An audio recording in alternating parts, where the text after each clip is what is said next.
Watching the creative commercials during the Super Bowl is often more entertaining than the actual game. This year may be a little bit different. I'm not saying there's not going to be some creativity there, but I think the angles and perspectives from the last year will affect those commercials. But I'm going to talk to an expert now. He is a marketing expert. He is an author. He is Tim Burt, who joins us now via Zoom.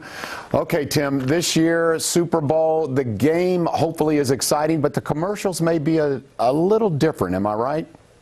Oh, yeah, they're going to be a lot different. Normally, in the past, we've seen nothing but attempts at humor and who can make people laugh and all this. And the pandemic has totally thrown a wet blanket over everything. I mean, you've got some big advertisers saying, we're not even going to advertise this year. We're going to focus on other areas. So are we going to see commercials that are going to make people laugh? Probably. Do we know who they are? I got an idea of a few, but overall, this might be kind of a Debbie Downer. I don't know. Because of the pandemic, because of the divide that this country is experiencing right now, do you anticipate these ads to be more politically correct, more PC? Possibly. It depends on the big wild card here, John, is the advertiser. We don't know what each brand, each company is aiming to do with that airtime that they've purchased. So I'm kind of like you. There's not a lot of ads that have been released. In years past, we practically know everybody that's going to be on the game. This year, there's only a handful of people that have released their ads. So there's a few funny ones, but overall, this is a weird year because I'm kind of like you. I don't know what we're going to see, honestly. I have an idea, but I'm not sure. Tim, you touched upon this, but if you would detail this, you said a lot of these big advertisers that we're accustomed to, they're out. They're saying, I don't even want to participate. So yeah. As far as you know, who's in and who's out? I got my cheat sheet here because there's so many. You got Ford, Coca-Cola, Avocados from Mexico, Anheuser-Busch, Facebook, Hyundai, Little Caesars, they're out. And they're just not going to do anything. Now, some of them have actually redirected the money that they would use in the Super Bowl to other areas. But overall, I think we're going to see two things. One, a lot of new advertisers. And I think we're also going to see a lot of public service announcements because even though CBS has said, we're virtually sold out, they're not sold out. So if they can't fill that time, we're going to see some public service announcements. This is a crazy wild card year. Okay, I would think that a lot of companies, because of the situation that we're in, might lean more towards cause-related marketing. They might tie into charitable events, charitable organizations. Do you anticipate that will happen, Tim? Yeah, that's been the trend over the last, I'd say, 5 to 7 years. You've seen it grow more and more with each successive year. But here's the thing. This is the way I grade, and I've been live critiquing these ads since 2008. If I'm spending that kind of money, we're talking about $5.5 million for 30 seconds, I want some return on that money. Now, what happened to the days when you just try and sell something? In my opinion, the ads that are going to stick out this year aren't the ones that are going to be talking about a charity or some noble event or noble cause. It's going to be the ones that actually try to sell you something, because let's face it, we all got a phone practically fused to our hands. If you can say, tap this number, text this, and get a coupon for a pizza or whatever, those are the ones that are going to win. In just my opinion. Interesting. So I'm curious here. The goal obviously is to get free advertising, which is word of mouth. To get word of mouth, it has to be a really entertaining commercial. The people walk into work the next day and they're talking about it, they're buzzing about it. Have you seen any ads thus far, the ones that have been pre-released, that you would say, okay, this one qualifies, this one is going to create some buzz?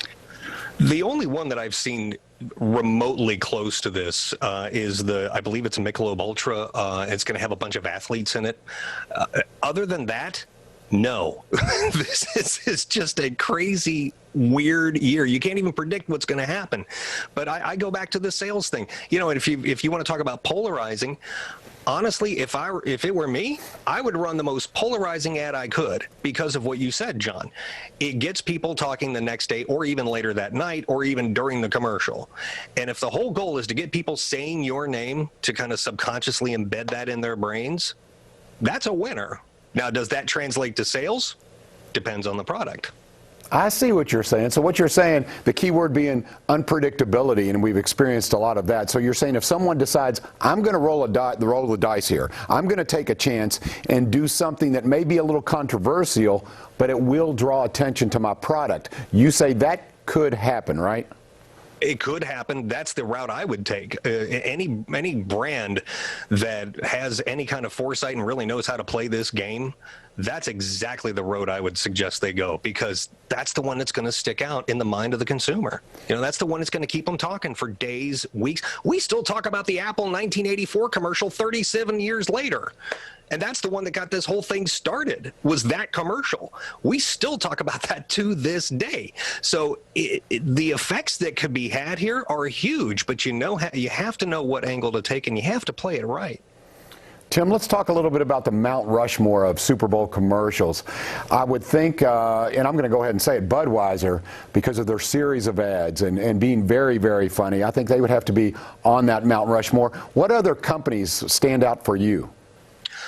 You'd have to put Apple up there, the commercial I just mentioned, the 1984 commercial. That's the one that broke the mold. That's why we do this.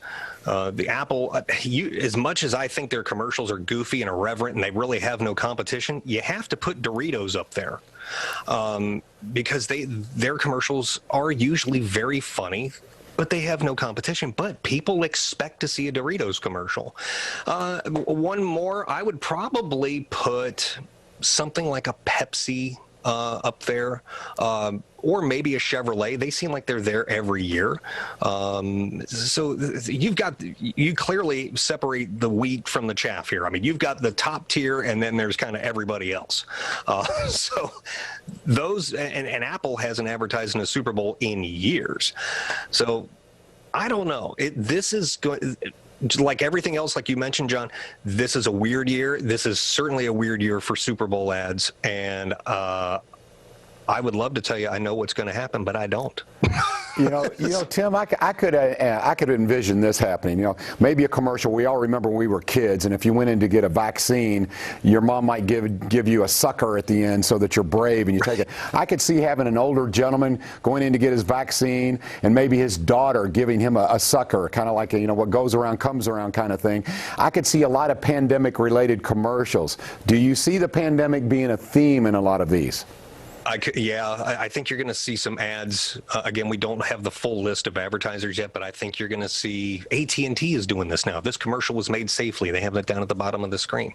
You're probably going to see a lot of commercials of people in masks and the social distancing and all this. But see, to your point with the vaccines, there's a large contingent of people in this country that are anti-vaccine.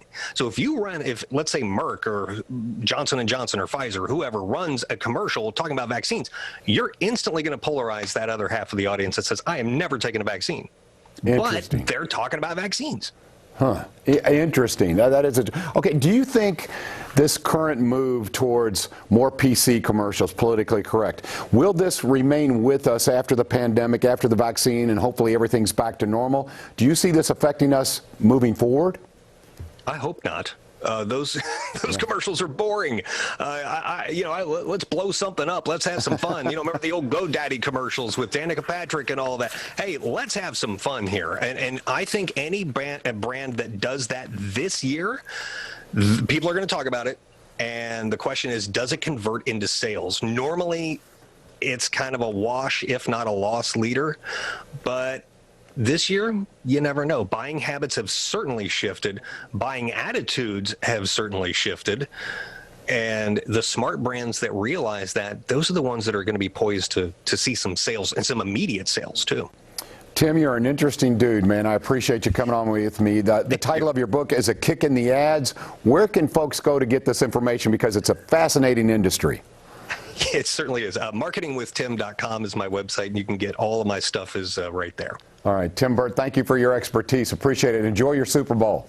Thank you, John. Appreciate it. All righty. Coming up next, we're going to be talking to Wave 3 News anchor Don G.